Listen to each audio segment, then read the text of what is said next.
President-elect and the former President Donald, congratulations.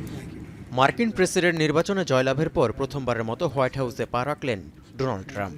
এ সময় দ্বিতীয়বারের মতো প্রেসিডেন্ট নির্বাচিত হওয়ায় অভিনন্দন ও স্বাগত জানান বিদায়ী প্রেসিডেন্ট জো বাইডেন। ধন্যবাদ জানিয়েছেন ট্রাম্পও। It is a nice world today and I appreciate it very much. A transition that's so smooth, it'll be as smooth as it can get. এরপর শান্তিপূর্ণ ক্ষমতা হস্তান্তর প্রক্রিয়া নিয়ে আলোচনা হয় দীর্ঘদিনের দুই রাজনৈতিক প্রতিদ্বন্দ্বীর।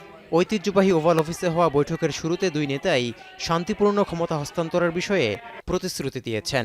তবে দীর্ঘ 2 ঘন্টার বৈঠকে আর কোন বিষয় নিয়ে আলোচনা হয়েছে তা জানা যায়নি।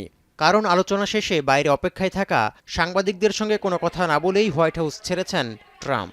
এই অবস্থায় ধারণা করা হচ্ছে বিদায়ী ও নবনির্বাচিত প্রেসিডেন্টের মধ্যে মার্কিন পররাষ্ট্রনীতি সহ আরও গুরুত্বপূর্ণ বিষয়ে আলোচনা হয়েছে। এর আগে ফ্লোরিডা থেকে ব্যক্তিগত বিমানে ওয়াশিংটনে পৌঁছেই রিপাবলিকান নেতাদের সঙ্গে বিজয় উদযাপন করেছেন ট্রাম্প। তবে জিল বাইডেনের হোয়াইট হাউসের আমন্ত্রণ বাতিল করায় ডোনাল্ড ট্রাম্পের ওয়াশিংটন সফরে সঙ্গে ছিলেন না তার স্ত্রী মেলানিয়া ট্রাম্প। এদিকে মার্কিন কংগ্রেসের উচ্চকক্ষ সিনেটের নতুন নেতা হিসেবে জন থুনকে বেছে নিলেন রিপাবলিকানরা। বুধবার হওয়া নির্বাচনে জয়লাভের পর রিপাবলিকানদের আরও ঐক্যবদ্ধ এবং নবনির্বাচিত প্রেসিডেন্ট ট্রাম্পের এজেন্ডা বাস্তবায়নের কাজ করার জন্য প্রস্তুত বলে ঘোষণা দেন নতুন এই সিনেট নেতা। 100 আসনের সিনেটে 52টি আসনই রিপাবলিকানদের দখলে। সিনেটের নতুন নেতা বাছাইয়ের নির্বাচনে টেক্সাসের সিনেটর জন কার্নিনকে 5 ভোটে হারিয়ে জয়ী হয়েছেন জন থুন।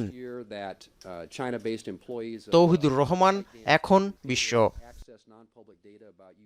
মাঠের অলরাউন্ডার আমি, আর ঘরের অলরাউন্ডার টাইলক্স।